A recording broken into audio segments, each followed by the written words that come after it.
KPBS On Demand is supported by UC San Diego's Art Power, presenting cellist Joshua Roman, performing from his album Immunity, alongside music by J.S. Bach and more, Sunday, June 22nd at UC San Diego's Epstein Family Amphitheater. Reserve your tickets at artpower.ucsd.edu. So I envision an opportunity that's growth in a positive way.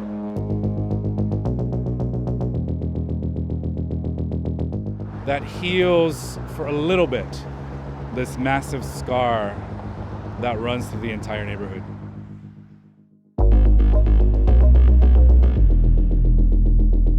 From KPBS in San Diego, this is Freeway Exit. I'm Andrew Bowen. In this episode, we're talking with David Alvarez, a state assembly member representing San Diego County's South Bay communities. Alvarez is the chair of the Select Committee on Reconnecting Communities. We've talked about Reconnecting Communities on the podcast before. It's a federal program that's distributing grants for projects that stitch communities back together after they were divided by transportation infrastructure. Caltrans also launched a companion program to help projects in this state compete for those federal grants. Alvarez's committee just held its first meeting, which we'll talk about in a bit. But first, he shares how this issue of wanting society to atone for the sins of our freeway binge is deeply personal for him. More after a short break. Stay tuned.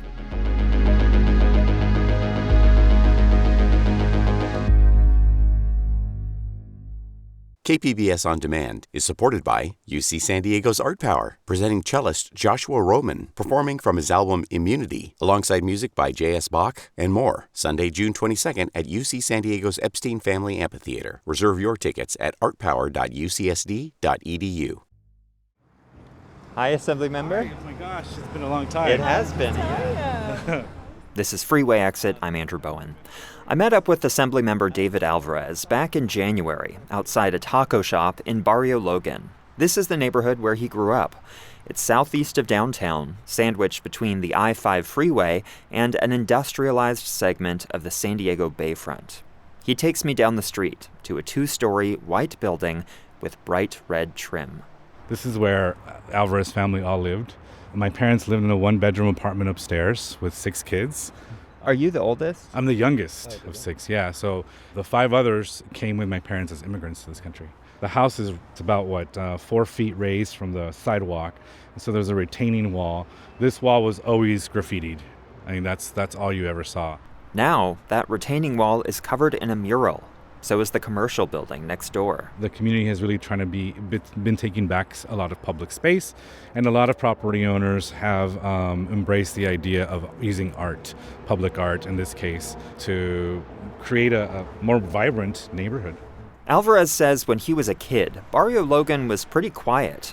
Not in terms of noise, the freeway was never far away, and you could always hear it, but quiet in terms of street life. The neighborhood was kind of hollowed out by the freeway. A lot of the homes were torn down to make way for I-5. Other homes that survived the freeway were still torn down years later and converted into junkyards and industrial uses. Between that, the freeway, and the shipbuilding industry on the waterfront, it's no wonder Barrio Logan suffers from some of the worst air quality in California. I remember exactly when my eyes were open to the situation that I was living in. It was middle school. I attended Memorial, right on the other side of the freeway. And I guess I was kind of interested in the math and science. And there was a program that one of my teachers recommended me to. It was a summer program. And it took place at UCSD. And so I was bused to La Jolla to participate in this program. If you don't know San Diego, La Jolla is one of the city's wealthiest and most exclusive communities. One day during this summer program, all the kids took a field trip. They got on a bus and took the freeway to Barrio Logan. We exited into my neighborhood, and I was like, oh, this is interesting. It was a little, I was surprised. I didn't say anything. I was just sitting there listening to the presenters. A woman gets on the bus, and she starts talking about that issue of kids who live here and families who live here who have asthma, who live between polluters, people who are doing things that could harm children's health. And then she stops at the property where I lived.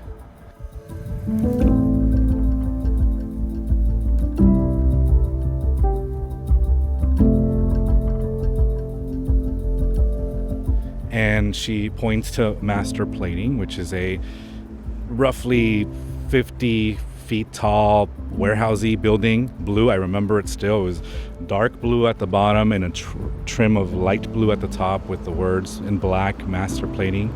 And she said this is one of the worst reasons why children here in this community are sick.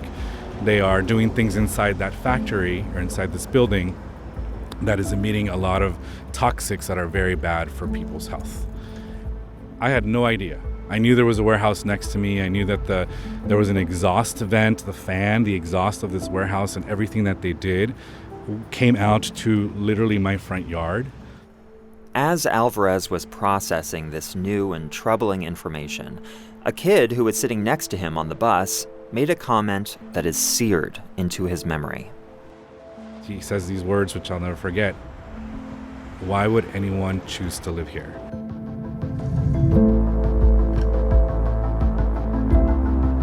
And that was like the lowest I think I've ever felt. I mean, even when I say them now, I feel like really hurt by those words. And I obviously don't say anything because I'm actually at the moment really embarrassed. Like, are we dumb? Like, why are we so stupid? You know, all these things that you just, when you don't know, you just don't know, so you question yourself. And so that was when I first realized where I lived and the environment that I lived in. And it was really my entry into trying to do something different and better for the community that I grew up in. And it's what laid my foundation to getting involved civically. Not ever thinking I'm going to run for office and change this, but thinking we have to do something about it.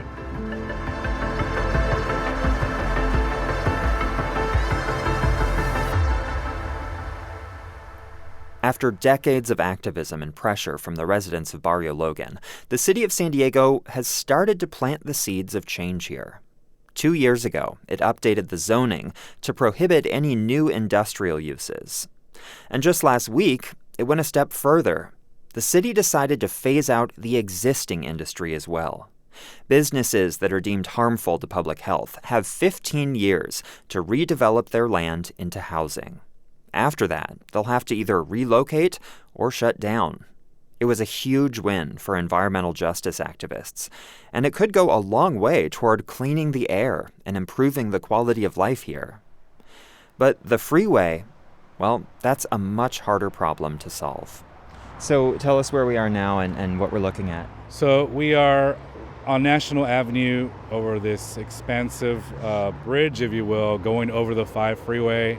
There were homes all over these 10 lanes of highway prior to this freeway being built, all the way down to Choyas Creek, which is a couple blocks away. So this is the sounds. You hear them day and night. I still live the equivalent of a block, 3/4 of a block from the highway.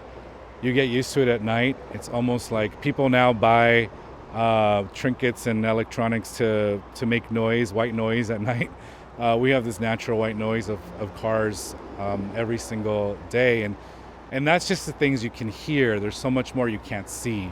And that's where the real crisis of health and the hospitalization of rates due to asthma and respiratory illnesses. We cannot see that unless you really look and do a deep dive into the data from our local healthcare providers. The section of I-5 that we're overlooking is where residents and the city are calling for a freeway lid. Back in episode 6, we talked about how San Diego applied for a Reconnecting Communities grant to study that project's feasibility. But in the first round of applications, Barrio Logan's was not successful. They're still trying for it, though. So the idea is, can we put a cap or a lid over this freeway and create green space, create opportunities for housing, right? Create opportunities specifically for affordable housing, for people who, you're never gonna bring back the people you took away, but to create a healthier environment. Perhaps not only to use the green space as a natural protection, but the use of technology to capture perhaps emissions that are directly impacting. So I envision an opportunity that's growth in a positive way that heals for a little bit this massive scar that runs through the entire neighborhood.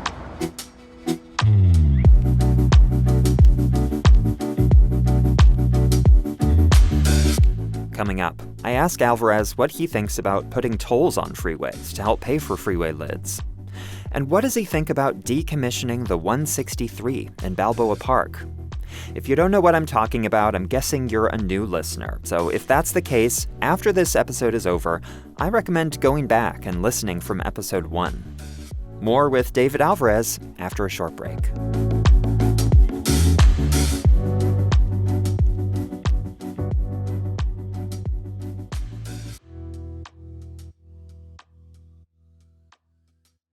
KPBS On Demand is supported by UC San Diego's Art Power, presenting cellist Joshua Roman, performing from his album Immunity, alongside music by J.S. Bach and more, Sunday, June 22nd at UC San Diego's Epstein Family Amphitheater. Reserve your tickets at artpower.ucsd.edu. We're back with my interview with State Assemblymember David Alvarez. So we're talking about pollution, right? And I brought up to Alvarez that the pollution caused by the freeway doesn't come from the freeway itself. That's just a long strip of concrete. It comes from the cars. So, would he be open to putting new tolls on the freeway to discourage driving on it and to keep some of those emissions out of Barrio Logan, and then redirecting that revenue toward the freeway lid? He said he thinks the project needs a solid down payment first, with money from the city, state, and federal governments. He also wants to explore commercial uses over the freeway that would help provide tax revenue to finance the project. He does not want his constituents to have to pay a toll. The idea of taxing, especially communities like this one that have been taxed, not with dollars, but in many other ways, because of those decisions, is, first of all, not something that makes sense for a community that is still relatively low to middle income, and that is struggling still. So that's not even something I'm considering. But I think going back to a previous answer of how much this is going to cost, like, that's an answer that we need. Without knowing that, you can't even plan or decide, do we want to go just, a section of this? Which section makes most sense? Or can we be more expansive? And then there's a role to play. This is really my biggest call out and my biggest disappointment in San Diego, to our philanthropic and civic leadership that, decide to place their names on buildings primarily in La Jolla and, north of San Diego. But a lot of those places benefit from a workforce that comes from here and goes there. And so I hope that community seriously looks at things that can be done in a creative way and play a role in helping erase these scars and these injustices that occurred many years ago. And I think there's more there as well. So as we are trying to shift commutes and transportation habits away from cars and into alternatives, I asked you, is our freeway network overbuilt? And it sounds like you think it is, at least in San Diego. Is there a need to prune back the system? Like, let's say we're successful at reducing vehicle miles traveled, and we've got fewer cars on the road via any number of policies and projects. Does that open up an opportunity to take back some of the space that was taken from this community and make it, like a freeway lid is one thing, but we're not actually touching the lanes below. Right. So however far into the future, however distant this might be, should we at least be talking about finding opportunities in specific areas to trim back the freeway network? I think I'm really either you could say biased or definitely influenced by this freeway system that was built here. And so when you ask that question, what I think about are these exits that are quite unsafe sometimes. And I would say perhaps those are likely areas that it would make sense. Let's not have a really dangerous exit that comes right at you when you least expect it, right? And so perhaps, there's room there to trim in that way. I don't know enough. Transportation is definitely not my expertise to say how we can manage that better in terms of the existing lanes once we get to the least vehicle miles traveled. I mean, the other thing to think about is if this is a play on ensuring greenhouse gas emission reduction and climate change, which it should be part of it, as we transition and you talk about looking like into the future, into vehicles that do not have emissions, what does that mean? Right? And I haven't really been part of a discussion to tell you I've got an idea what that could mean. But if we're trying to solve that problem and we solve it through technology and advancing clean fleet and all of that, what is the next problem that we're trying to solve by trimming or reducing freeway systems? And that is where, to me, the lid comes into place, because this is more about public infrastructure and creating good public use of public space. So the freeway that I hear the most about folks wanting to decommission is the 163 through Balboa Park. So like close off, at the, maybe you'd have access points in Hillcrest and University Heights around there, but from that general area like Washington down to downtown, make it a park, or make it a transit line, make it a pedestrian and bike superhighway or whatever. What do you think about that? That's the first time I've heard of that idea.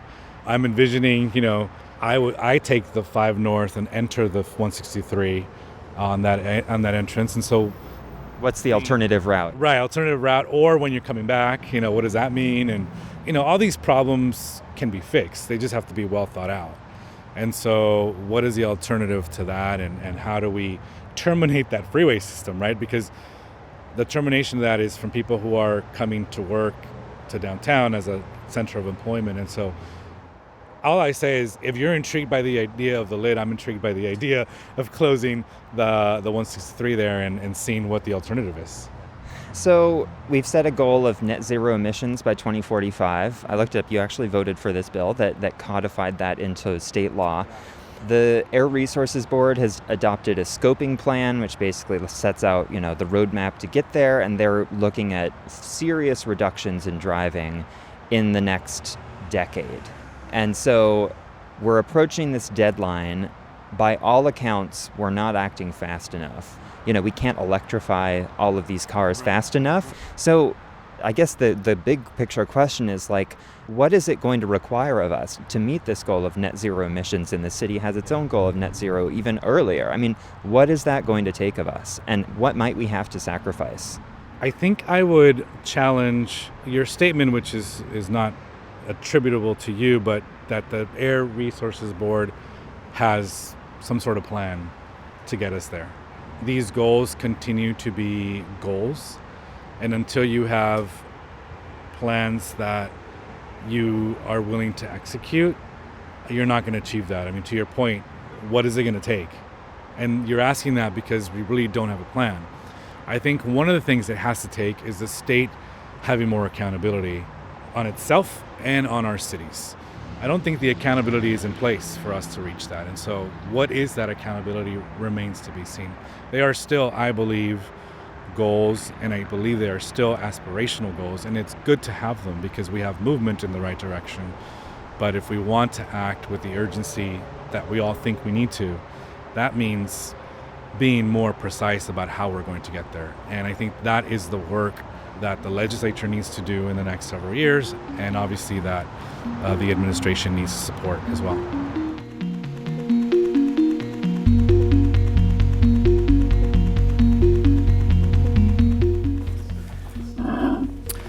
Hello, everybody. Good afternoon. So I mentioned at the start of this episode, Assemblymember Alvarez is chairing the new Select Committee on Reconnecting Communities. The inaugural meeting was held in Barrio, Logan on December 8th. This is the first of a series of hearings that we will be hosting.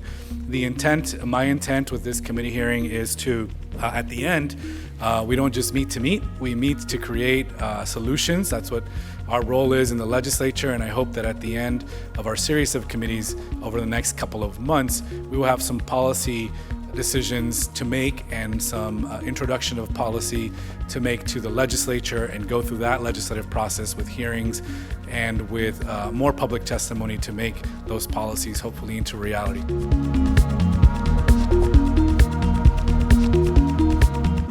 The meeting was 3 hours, so I'll just give you the highlights.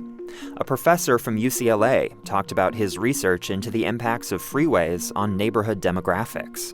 A local civic group called San Diego Commons presented its vision for freeway lids in and around downtown San Diego.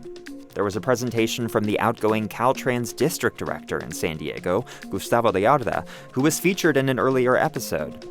He talked about what the agency is doing around reconnecting communities. Overall, it was a really interesting introductory discussion to the social and environmental damage that freeways have caused, and ways to repair that damage. The most interesting part for me, though, came at the very end, when the mic was opened for public testimony. It was something of a reality check. Here's Rob Quigley, a local architect. It's been my observation that one of the reasons these projects don't proceed or get accomplished is that they're long-term and election cycles are short-term. And so I think it would be wonderful if your committee could creatively think of some ways to bridge that gap. Janice Luna Reynoso also spoke. She's an activist in National City, a suburb to the south that was also divided by I-5 and suffers a lot of the same issues as Barrio Logan. She said environmental justice communities have gotten much better at working together and supporting each other. But she worries that with resources so scarce, that collaboration could be in jeopardy. So how do we figure out a way to continue to work collaboratively so that the benefits that are coming to the different freeways, the different disadvantaged areas, are not in competition with each other? I don't know if it's a bill, if it's asking for more funds, just really encouraging the collaboration, the coalition building. Lastly, Ryan Miller is a graduate student at UC Davis who just happened to be visiting San Diego while this meeting was happening. He brought up the guest on our most recent episode, Jeannie Ward Waller, the whistleblower who was fired from her executive-level position at Caltrans for speaking out against a freeway widening project outside Sacramento. There's amazing things happening at Caltrans, and I'm really happy to see that change. But I think there's a lot of institutional change that still needs to happen, and the cynical part of me worries that some of these projects that are going to be amazing might, in a sense, be used as kind of greenwashing or as kind of cover for Caltrans to continue to double down with their car dependence expansion, maybe in other parts of the state.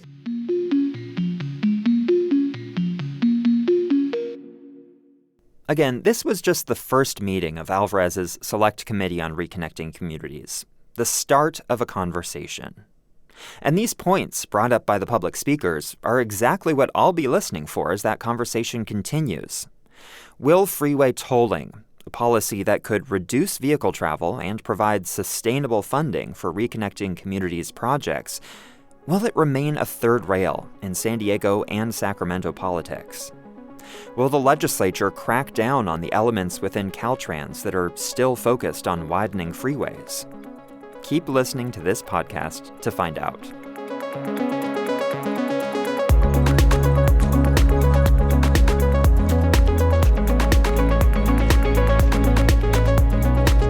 Freeway Exit is produced by me, Andrew Bowen, and is edited by Brooke Ruth.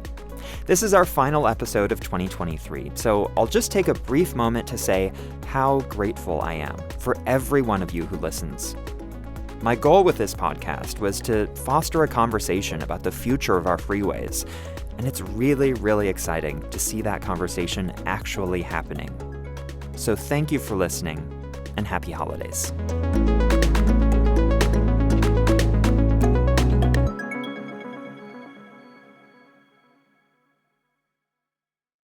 KPBS On Demand is supported by UC San Diego's Art Power, presenting cellist Joshua Roman, performing from his album Immunity, alongside music by J.S. Bach and more, Sunday, June 22nd at UC San Diego's Epstein Family Amphitheater. Reserve your tickets at artpower.ucsd.edu.